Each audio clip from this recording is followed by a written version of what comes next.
tal? Soy el doctor Juan Manuel Rodríguez. Vamos a tratar un tema, por fortuna, poco habitual, pero es un tema de vital importancia en el trauma pediátrico. No tengo ningún conflicto de interés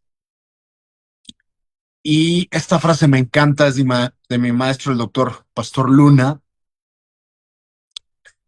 y algo que nos ha pasado, que es un eslogan del marketing actual y en los cursos de marketing. Esta es una frase muy común que desafortunadamente escuchamos casi todos los días, pero siempre lo hemos hecho así y nunca ha pasado nada.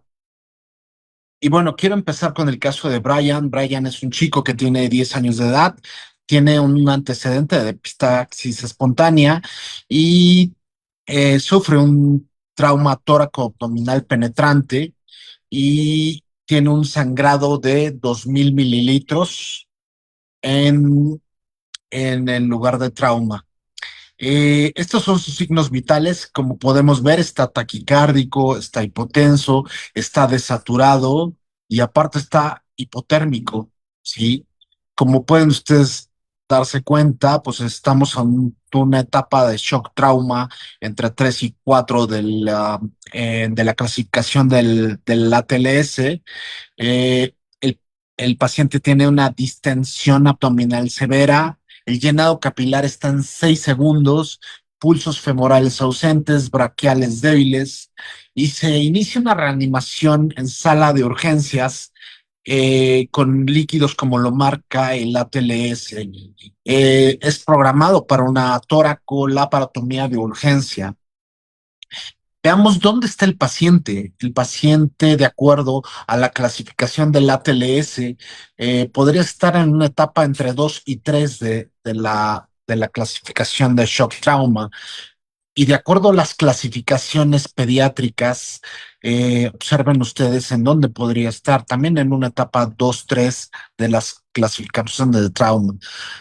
Dentro de los protocolos que existen, aquí coloco a los tres principales, que es PALS, que se ha enfocado al manejo del paciente pediátrico, el ATLS, que menciona el trauma pediátrico, y este protocolo que es el Patient Blood Management. Aquí les dejo a ustedes, a todos ustedes, para que lo revisen con calma, las diferencias, ¿sí? Y con esto quiero establecer que ninguno de estos protocolos, como pueden ver en las características, es igual al otro. Por ende, ninguno de estos protocolos es mejor que el otro. Estos tratan de sumar, y cuando tenemos una información y podemos conjuntar estos tres protocolos, ¿sí? Podemos afrontar a un paciente de trauma. Vean ustedes, esto es importantísimo. El paciente, esto es un trauma de adultos, ¿sí? El 30 al 40% de las muertes reportadas son por trauma. Es la primera causa de muerte del año de vida a los 44 años. Esto incluye gran parte de la población pediátrica, ¿sí? Obviamente excluimos aquí a los neonatos y recién nacidos y los lactantes menores. El paciente, cuando tiene una pérdida estimada del 25 al 35%, tiene una coagulopatía per se. En los niños varía un poquito más, es decir, entre el 30 a 38%, pero es muy semejante a las estadísticas de los adultos en este aspecto. Y bueno, bien sabemos que un niño de trauma con un sangrado masivo, lo primero que, que colocan, porque así los mencionan varios protocolos, es cristaloides, ¿sí? Vean ustedes este artículo, a mí me encanta, ¿sí? Lo que pueden provocar los cristaloides van a incrementar la morbimortalidad en los pacientes. Hay un dicho que seguramente ustedes conocen, que lo rojo se cura con rojo, ¿sí? Y este estudio aporta y soporta, ¿sí? Evidencia de que el uso de cristaloides, ¿sí? Como una maniobra inicial en el manejo del sangrado masivo, nos va a incrementar la mortalidad en los niños. Evidentemente tendremos que catalogar qué tipo de niños. No es lo mismo un prematuro de 24 semanas perdón, de 34 semanas de gestación a un adolescente de 80 kilos que mide 1,90, ¿no? No es lo mismo. Y como no es lo mismo, tenemos que enfocarnos en la fisiología de cada grupo etario para que podamos entender y poder planear un abordaje inicial de nuestro paciente pediátrico. Se trata de un neonato, se trata de un lactante, se trata de un niño, se trata de un adolescente o se trata ya de un adulto. Recordemos que cada grupo etario tiene diferentes características, dentro de las cuales vale la pena mencionar la bulimia, el gasto cardíaco y el consumo de oxígeno. Entre más pequeñines sean, sí, el volumen va a ser mayor con respecto al adulto. Y vean ustedes nuestro caso, Brian llega a la sala de operaciones, llega eh, con este monitoreo, y tiene una frecuencia cardíaca de 60, tiene 50-20 de presión, sí, 82 de saturación y la hipotermia se ha acentuado. Al ingreso a la sala de operaciones ya cuenta con vías intravenosas, se le ha administrado soluciones cristaloides, como lo marca PALS, 20 mililitros por kilogramo de peso, se le hace un ultrasonido IFAST y hay una imagen sugestiva de derrame pericárdico, hemoneumotórax bilateral, líquido abdominal abundante y por lo que se procede a realizar una intubación endotraqueal. Esta es una imagen sugestiva de nuestro paciente hipotético llamado Brian. Evidentemente, los cristaloides como una medida de soporte y de manejo a mediano, quizás a corto plazo, pero no a largo plazo, no es una opción que pueda mejorar el pronóstico de nuestros pacientes, ¿sí? Evidentemente es un niño que requiere líquidos inmediatamente. Y si lo único que tengo a la mano son cristaloides, la medida está bien validada. Sin embargo, si cuento con hemoderivados de una forma inmediata, ustedes ya saben cuál es la respuesta, es administrar hemoderivados de manera inmediata. Y bueno, siempre me encanta esa diapositiva. La sal únicamente debe de estar en la comida. Y de nuevo, Brian, con estos signos, con este monitoreo, claramente vemos una bradicardia, una hipotensión severa y un CO2 muy bajo. Evidentemente estamos a un escenario de crisis y es aquí donde tenemos que sacar al tigre que traemos dentro. Y bueno, ¿cuáles son las definiciones actuales del sangrado masivo pediátrico? Bueno, hay varias, sí. Una pérdida prevista o real de 80 mililitros por kilogramo en 24 horas, una pérdida de 40 mililitros por kilo en 3 horas, o un ritmo de 2 a 3 mililitros por kilogramo minuto, sí. Pero básicamente tenemos que enfocar, si ya tenemos el diagnóstico, que no es muy difícil hacerlo, ¿sí?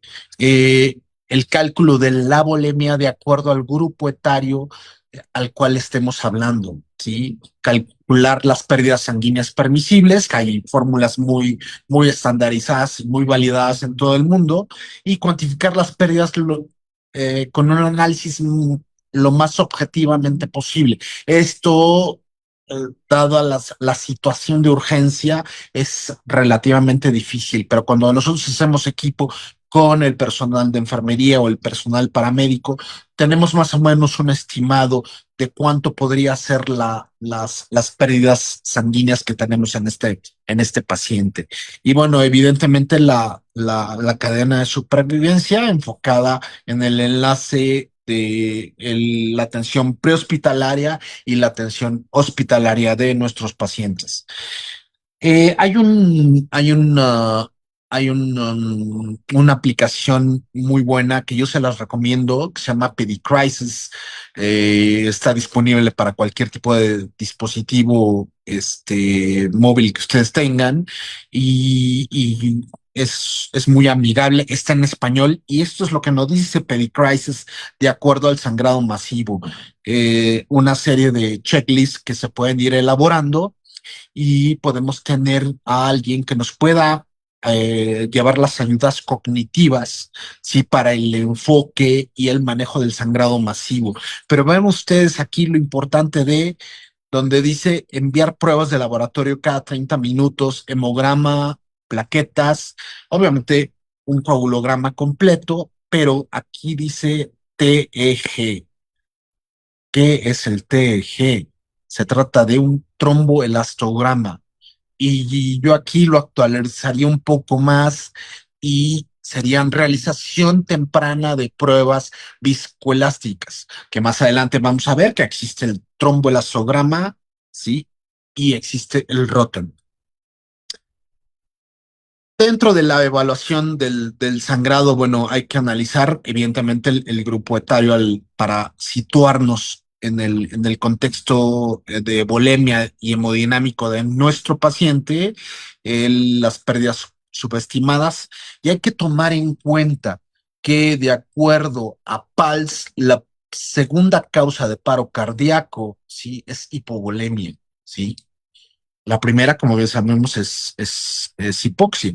Sin embargo, las causas de paro en niños en sala de operaciones se enfocan a gasto cardíaco y el principal es hipovolemia. Entonces hay que tomar esto en cuenta. Hay que hacer mediciones invasivas, no invasivas de la hemoglobina. Hay varios dispositivos en el mercado que ustedes pueden utilizar. Sin embargo, si estamos en un hospital o en un centro con recursos limitados, bueno, podemos enfocarnos en lo que ya conocemos. Evidentemente, pues bueno, la hemorragia masiva es un escenario de crisis y como lo mencioné anteriormente, lo rojo se cura con rojo. Sí, sabemos que esto en un escenario civil es extremadamente difícil, ¿sí? Por cuestiones de protocolos, por cuestiones de logística, por cuestiones de normatividad y hasta de probables o posibles implicaciones legales. Sin embargo, en escenarios militares, esto es un común denominador por, por obvias razones, ¿sí? Y vean ustedes la diferencia que hay de una unidad de sangre fresca si lo comparamos con el paquete globular, con un concentrado plaquetario o con crioprecipitados. Definitivamente en la parte baja ustedes pueden apreciar que el hematocrito en la sangre total es de un 40% contra un concentrado de eritrocitario que es un 29%. Las plaquetas son de 250,000 versus 87,000. Los tiempos de coagulación están al 100% contra un 65% de el plasma fresco congelado. Y el fibrinógeno, evidentemente, es casi el doble con respecto al fibrinógeno que encontramos en el plasma o los crioprecipitados.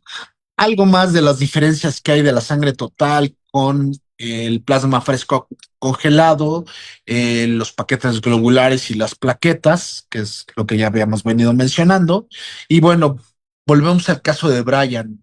Después de haberle administrado paquetes globulares a 200 mililitros por kilogramo de peso, plasma 100 mililitros por kilogramo de peso y plaquetas a 10 mil por kilogramo de peso. Evidentemente estamos hablando aquí del protocolo Michigan, que es 2-1-1, ¿sí? Hay una corrección quirúrgica del sangrado torácico, hay una laceración esplénica y por lo cual se está haciendo una esplenectomía en proceso, y hay un sangrado activo que nos comunica el cirujano que no hay un foco macroscópico localizable, ¿sí? Evidentemente tenemos una mejoría en la frecuencia cardíaca, sin embargo nuestro paciente está taquicárdico, está hipotenso, nuestro CO2 mejoró ligeramente y nuestra temperatura pues una variación hacia lo positivo muy ligera. El transfundir un paciente no debe de basarse solo en el nivel de hemoglobina. Tenemos que tomar en cuenta una evaluación clínica de nuestro paciente. No es lo mismo atender un niño que viene de la Sierra Madre de Chiapas a un niño que viene de Acapulco. Sí, no es lo mismo. ¿Y dónde lo estoy atendiendo? Si lo estoy atendiendo en Toluca, en la Ciudad de México, en Querétaro, tenemos que evaluar el contexto de dónde estamos atendiendo al paciente y de dónde es, ¿sí? El estado hemodinámico del paciente, los signos y síntomas de anemia. Está taquicárdico como Brian, está hipotenso, está hipotérmico, está chocado, ¿sí? Todo eso tenemos que determinar para poder decidir continuar con la transfusión o parar con la transfusión. ¿Tiene todavía sangrado activo? No tiene sangrado activo. Estos son los primeros laboratorios de Bryan. Sí, observen ustedes que tenemos un pH de 6.9, tenemos un lactato de 14, un déficit de base de -22, un bicarbonato de 8.7, una hemoglobina de 7.23 y claramente observamos una coagulopatía, ¿sí? Una coagulopatía que evidentemente traía generada por el trauma, traía generada por el transangrado, más lo que nosotros realizamos para que esa coagulopatía se acentuara. En el control de daños hay que cuidar toda esta serie de factores, la coagulopatía traumática, la acidosis, la hipotensión, la perfusión de oxígeno, eh, y obviamente la reanimación hemostática con cristaloides. No importa cuál sea la técnica que ustedes quieran manejar. A mí me gusta el protocolo Michigan de 2-1-1, a mí me gusta el 3-2-1, a mí me gusta el 1-1-1. Sí, lo que importa es parar el sangrado, cerrarle a la llave. Eso es lo más importante en el manejo del sangrado activo. ¿Por qué sangra un paciente? Y esto no es nada de otro mundo, ¿sí? Sangra porque hay alteración en los factores de coagulación o deficiencia en los factores de coagulación, hay alteración en las plaquetas, hay una fibrinólisis acentuada o que se va a acentuar, ¿sí? Hay una deficiencia de fibrinógeno. Y pues también el personaje que tenemos en, en la parte inferior, ¿sí? Que es nuestro amigo el cirujano.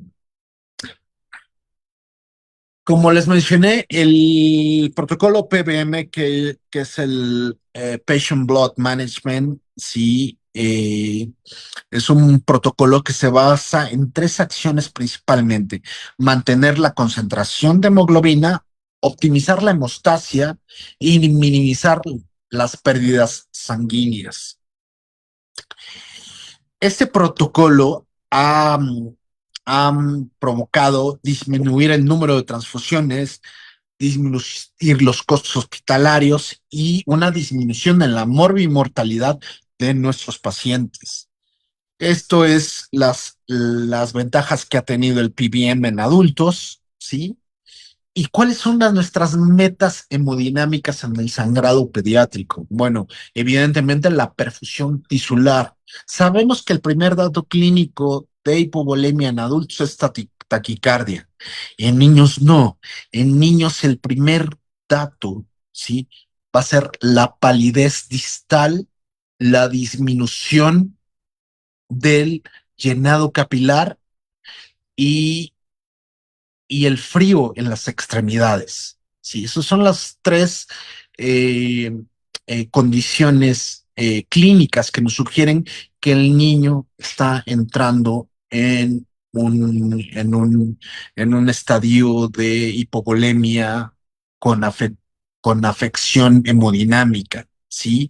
Hay que conservar el volumen y la tensión arterial. ¿Sí? La frecuencia cardíaca. Sabemos que el gasto cardíaco en los niños es dependientemente de frecuencia cardíaca, ¿sí?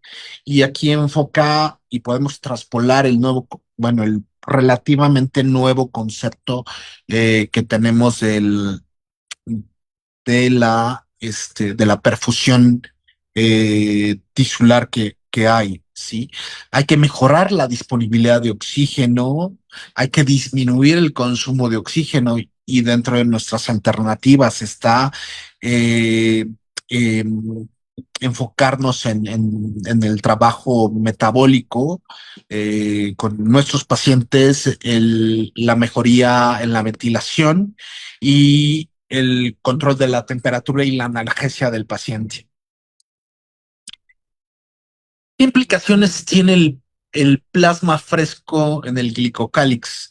Ha habido una gran revolución y evidentemente sabemos que el plasma fresco es el principal barredor del glicocálix. Por ende, sí, y me encanta este concepto de la doctora Leslian Mejía, sí, que el paciente entra en un estado de saponificación. Sí, evidentemente esto es una, pero todo el mundo lo hemos visto cuando el paciente sale después de una reanimación exhaustiva con cristaloides. Hay una fuga hacia el espacio intersticial eh, bravísima y esto es producido evidentemente porque se barrió el glicocálix y uno de los principales medidas que produce esto es la administración de plasma fresco congelado. Al hacer esto, evidentemente los factores de coagulación van a migrar hacia el espacio intersticial, ¿sí? Y esto nos va a producir una depresión de factores de coagulación donde deberían de estar.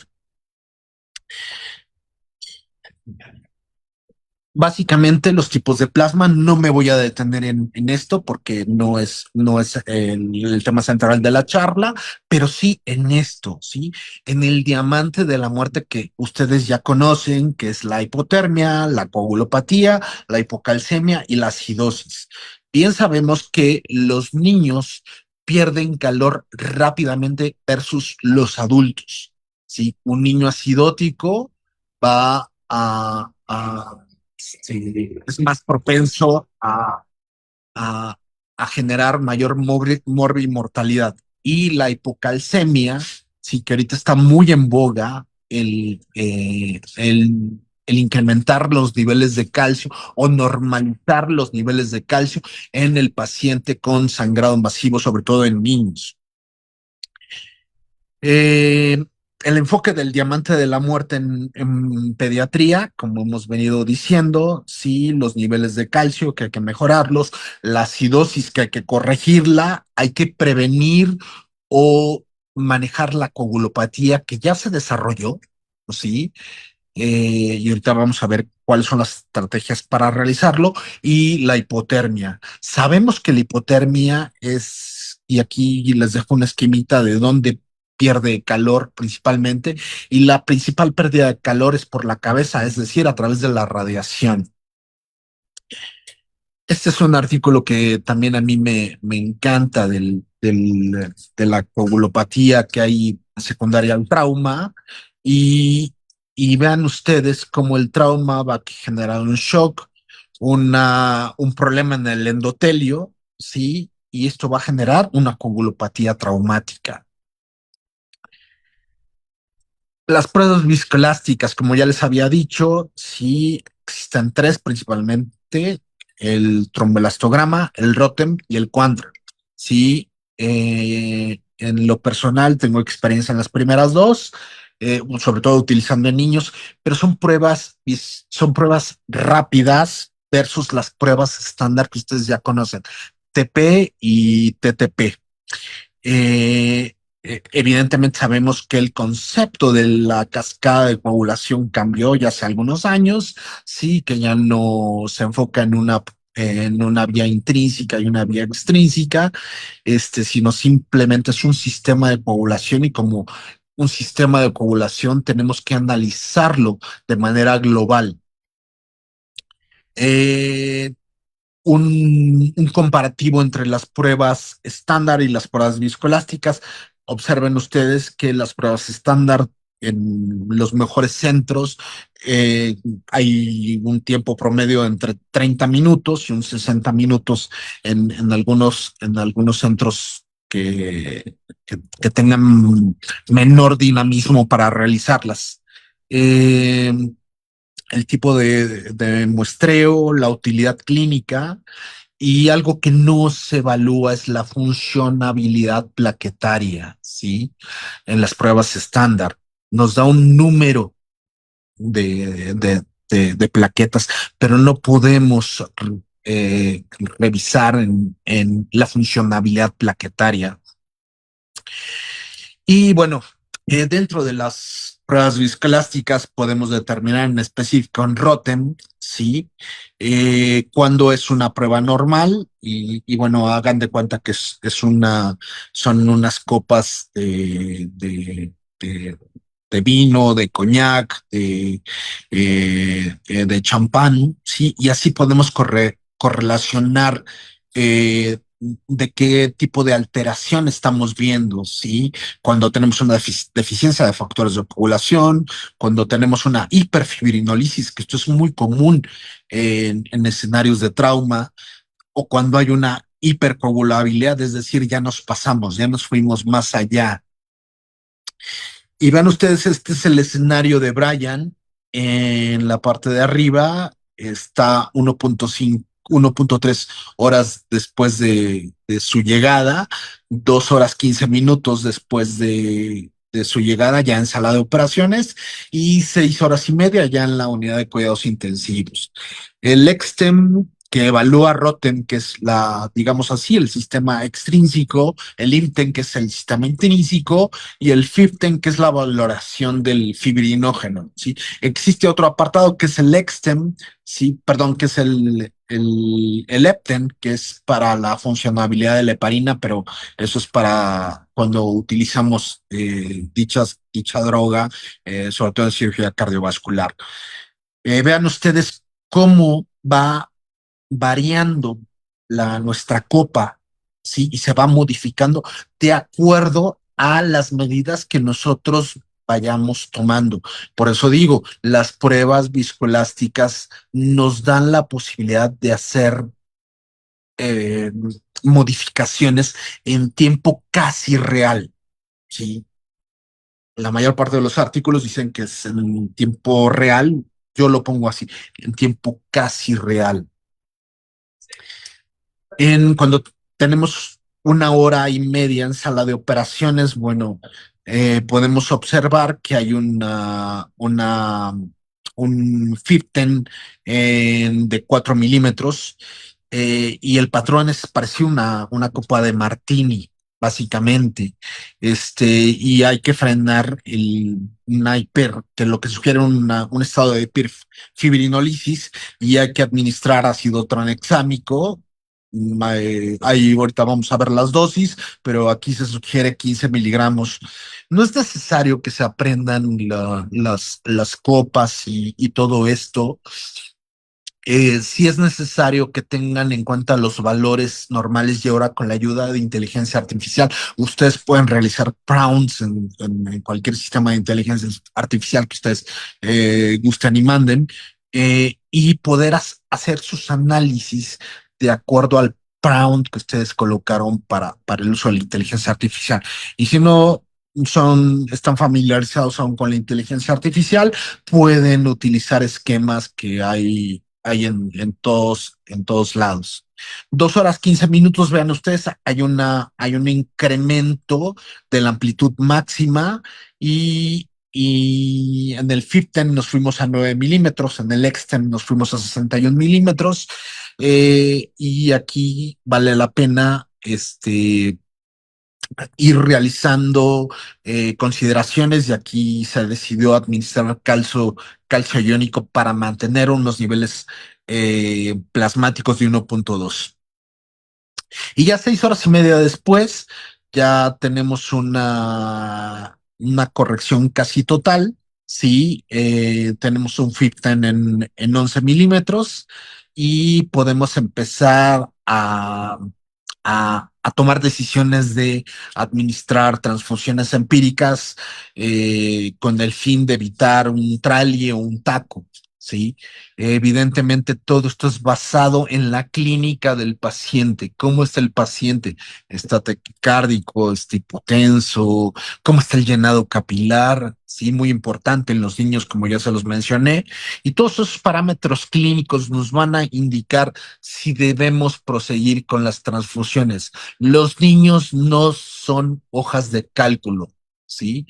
Los niños, cada niño tiene que ser evaluado y manejado de acuerdo al grupo etario, de acuerdo a las consideraciones clínicas y de acuerdo a los antecedentes de cada paciente. Las diferencias que hay entre el tromboelastograma y el ROTEM y bueno, la evidencia que es clara de la utilidad que tiene la tromboelastometría o ROTEM, ¿sí? Eh, Más evidencia del uso de las pruebas viscoelásticas. Y aquí un diagrama de flujo que realizó nuestro amigo el doctor Pérez Calatayud, en un artículo que fue lapidario en el manejo del sangrado masivo en niños, y liderado por el doctor Klaus Goringer. Más evidencia del uso y utilidad de las pruebas viscoelásticas. No me voy a detener en esto porque es analizar algo y probablemente discutir algo que ya es evidente, que ya es una realidad en otros países. Bueno, seguramente una pregunta que se están formulando ahorita es, ¿qué pasa si no tengo Rotem? ¿Qué pasa si no tengo tromboelastograma? Ah, ok, perfecto. Estoy de acuerdo. Era como hace 10, 15 años. ¿Qué pasa si no tengo un videolaringoscopio? Ahora sabemos que hay videolaringoscopios por doquier y a precios muy accesibles. ¿Cuál es mi estado clínico? ¿Cuál es mi pérdida estimada de sangre? Y aquí tengo las medidas que yo puedo ir realizando de acuerdo a los parámetros que yo tengo. Hace 500 años se estaba discutiendo en la América precolombina de cómo debería de hacerse el sacrificio del esclavo, la doncella, etcétera, mientras que en Europa se estaba discutiendo si la tierra era redonda o no. Hoy en día se está discutiendo, a veces veo que hay personas que están discutiendo la utilidad de ácido tranexámico para la hiperfibrinolisis, cuando en Europa se está discutiendo otras utilidades de las pruebas viscoelásticas, como marcadores metabólicos, marcadores de mortalidad en los pacientes. Y vean otras aplicaciones que tiene el uso de pruebas viscoelásticas en cirugía hepática, en accidentes sofíricos, en heridas por proyectil de arma de fuego, en fin, una serie de escenarios clínicos que nos pueden ayudar las pruebas viscoelásticas. Este es un artículo de la doctora Gubi, ella está en Harvard, y vean ustedes la mortalidad relacionada a las transfusiones. A mayor transfusión, mayor mortalidad. Y dentro de los antifibrinolíticos conocemos algunos. y hoy en día está en boga el ácido tranexámico, que obviamente bloquea la conversión del plasminógeno a la plasmina, pero también tenemos el ácido aminocaproico, no tan estudiado en niños y por fortuna, derivado a las implicaciones que tenía, va cada vez hacia afuera. Y la proteinina, que bueno, hasta donde sé, no está disponible en nuestro país. Este artículo se enfoca básicamente en cuál debe de ser nuestro target, nuestro objetivo del uso de ácido tranexámico en neonatos, lactantes y niños. Y ellos se enfocan en concentraciones plasmáticas como debe de manejarse cualquier fármaco en medicina, ¿sí? Una concentración baja, una concentración intermedia o una concentración alta. Y de acuerdo a estas concentraciones, nuestros parámetros de seguridad pueden ser concentraciones plasmáticas bajas e intermedias. Y esto va en relación, obviamente, a la dosis de carga y a la dosis de mantenimiento. Y nuestras dosis seguras pueden ser entre 6 miligramos por kilogramo de peso hasta 30 miligramos por kilogramo de peso. ¿Sí?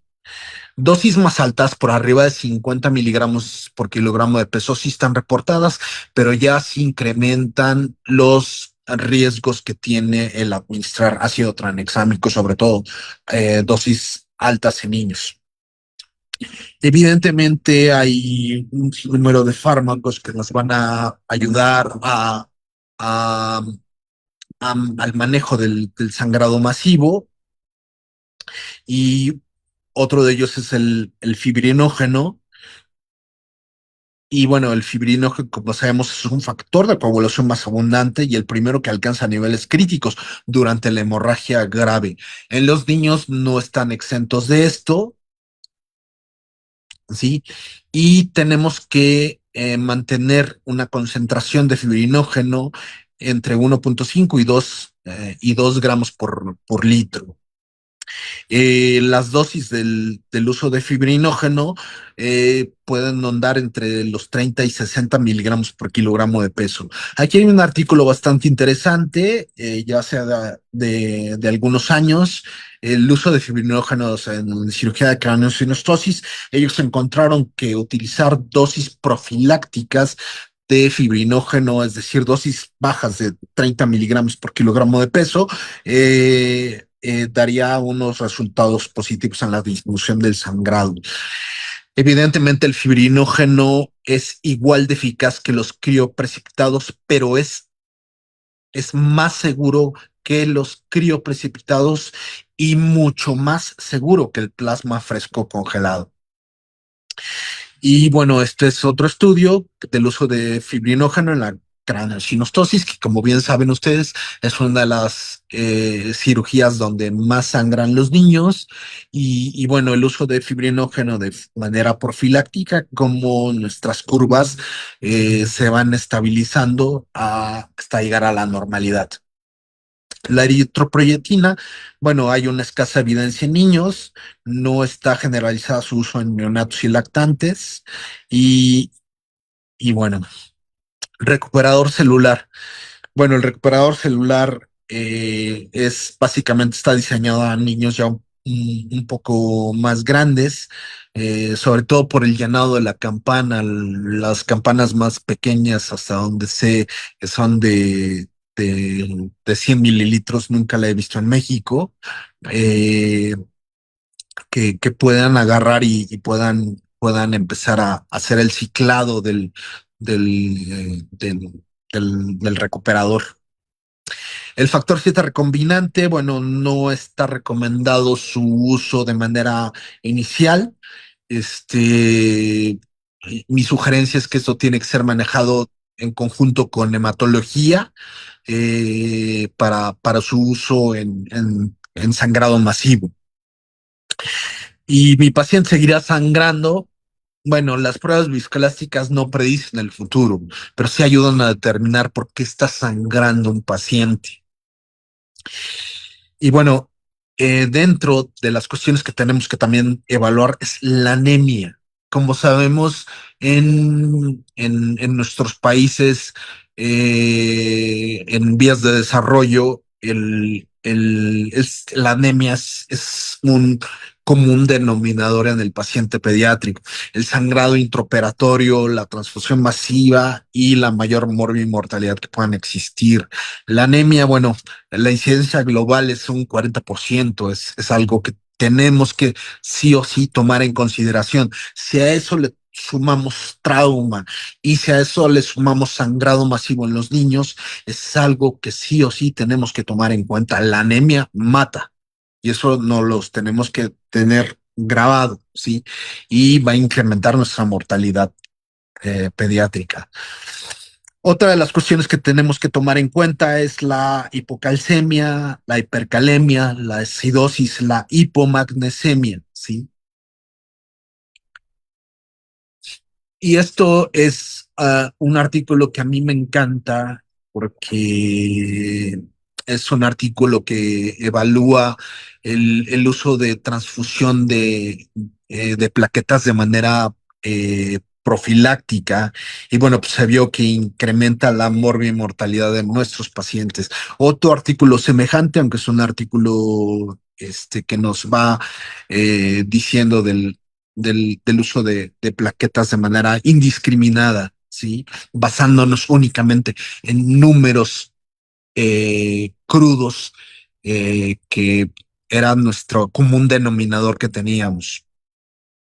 Vean ustedes la cantidad de transfusiones inapropiadas que se generan en el mundo, más de, o sea, el 59%, y la cantidad de plasma de manera innecesaria que se da a los pacientes. Son datos evidentemente de adultos, pero sabemos que todos los estudios de niños están transpolados de los estudios de adultos. Eh, Algo más sobre las transfusiones inapropiadas. Y bueno, ¿cuáles son los riesgos de las transfusiones no necesarias? Ya sabemos el trali, el taco, las infecciones, las reacciones hemolíticas, ¿sí?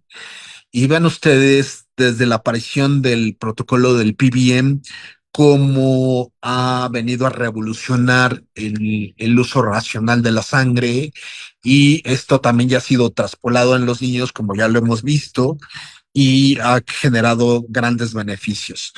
¿Cuáles son las diferencias entre el PBM y el PBM pediátrico y sin PBM? Bueno, aquí les dejo una lista. Sí, los resultados clínicos, pues son una menor exposición a sangre halogénica y menor complicaciones.